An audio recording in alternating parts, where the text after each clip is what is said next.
Hey guys, so Lord here, back again with another action figure review. Today we'll be taking a look at the Marvel Legends Spider-Man No Way Home Sandman. Sandy Sandman, as we're going to often refer to him as, because I'll just look at him, he looks like a big old pile of sand. And, you know, you could say this is from the Tobey Maguire, Sam Raimi Spider-Man 3 movie as well. He did appear like this in that movie. But in this case, he appears like this in No Way Home because the actor was off doing other things, so he couldn't make it to the set in person. So he did a bit of a voice acting job, side job for this movie, and they CGI'd him in. I can respect that. It would be cool if we did get one in normal colors at some point, but since this is accurate to the movie, I can't fault the fine folks over at Hasbro who brought us this figure for that. So with that being said, let's cut right to the meat and taters of this review and take a look-see at Sandy Sandman's accessories, starting off with a pair of open hands. That's pretty cool, I guess. Wanted to give him those. That said, he does come with a pair of bigger open hands, which are pretty cool.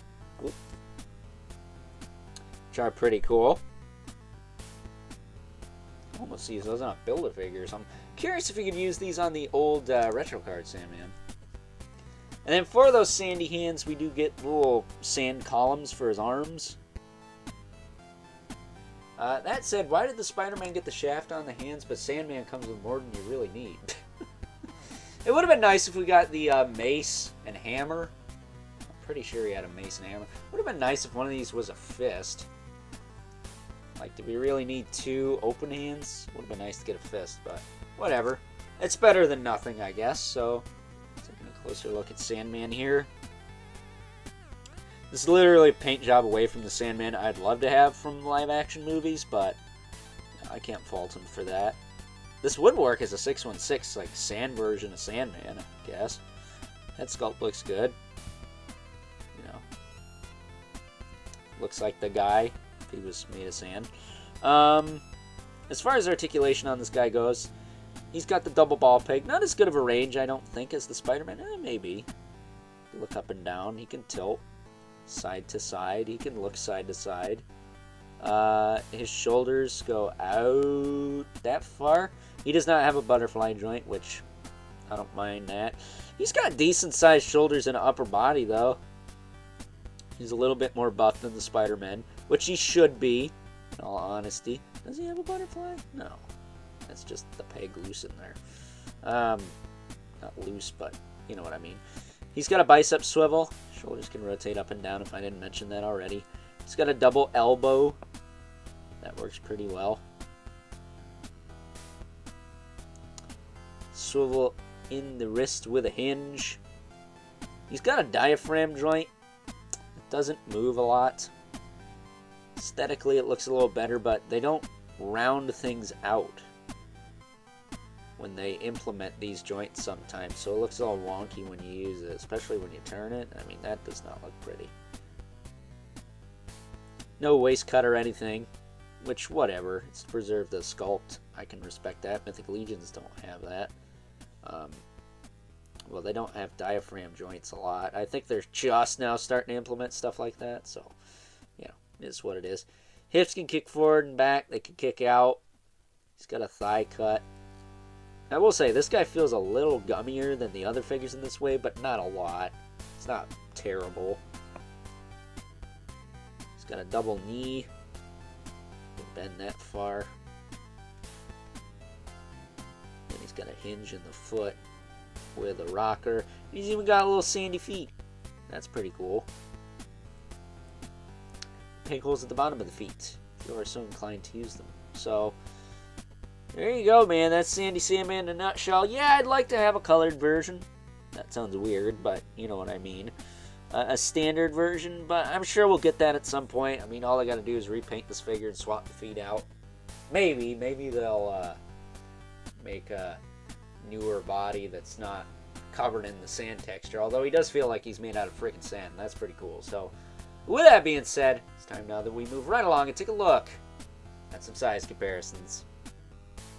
First up, here's good old Sandy Sandman alongside the only other figures I bought from this No Way Home quote-unquote wave. That's what you really want to call it. Got Mr. Andrew Garfield and Tobey Maguire. Of course, Tobey Maguire is the Spider-Man the Sandman is most well known for doing battle with, so it's cool to see them together here. Although, again, I'd like to get a Sandman from Spider-Man 3. As I mentioned a little bit in the Tobey Maguire video yesterday, I would love to get some Spider-Man 3 figures to go with what we already got. We got Tobey Maguire's regular Spider-Man. Be awesome to see him in the symbiote suit. Be awesome to see the new Goblin, aka Harry Osborn. Of course, Venom, even though that's like nobody's favorite version of Venom. Say what you will about Tom Hardy, but I'll even give him some cred. His Venom was a lot better than the one in Spider-Man 3 because not only was he short-lived, he's a little too pretty looking. I don't think he was tough enough. So, that said, let's move these two out of the way here. That said, I do have the old Hasbro Spider-Man 3 Venom. They made him back when, what was it, the dark days of Marvel Legends, was it? But here's the Mythic Legion's Brother Mandibulus. This wouldn't be one of my videos without him, or the infamous 11th Spawn here, who, of course, towers over everyone, even though Sandy Sandman here is a bit taller than the Spider-Man figures in this wave, because they are just kids after all. Well, Tobey Maguire is in college, right? Andrew Garfield was high school. I know Tom Holland was in high school for the majority of the films, so I guess there's that. But with that being said, it's time now that we wrap things up. Some final thoughts.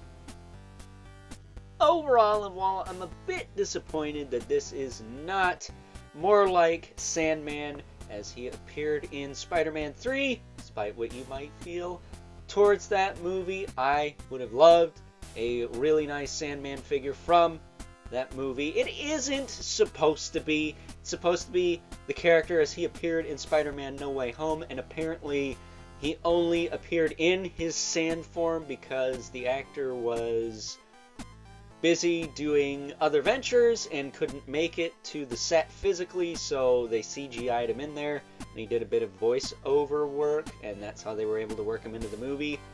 I can respect that, you know. They didn't cut him out completely. They put him in, they just worked with what they had, and sometimes you gotta do that in show business. That said, I think this totally works as a 616 Sandman in his sand form. I think it's not too far of a stretch from the retro card Sandman we got a few years ago, other than maybe the texture, of course. This guy does literally feel like he's made of frickin' sand, which is pretty cool when you think about it. But this guy is literally a paint job away from being the Sandman I want. So hopefully we will get that at some point in the near to distant future, I hope. And I very much look forward to that, as well as a Venom and New Goblin and Symbiote Spider-Man from Spider-Man 3, because, well, I know that's not everyone's favorite of the Sam Raimi, Tobey Maguire Spider-Man trilogy. I still liked it. Again, Tobey Maguire was my era of Spider-Man, so I'm a little biased towards it, and I'm a little bit easier on it than some folks out there. That said, 90s cartoon is also really good. So, with that being said, I hope you guys enjoyed this review. And until next time, I'll catch you guys later.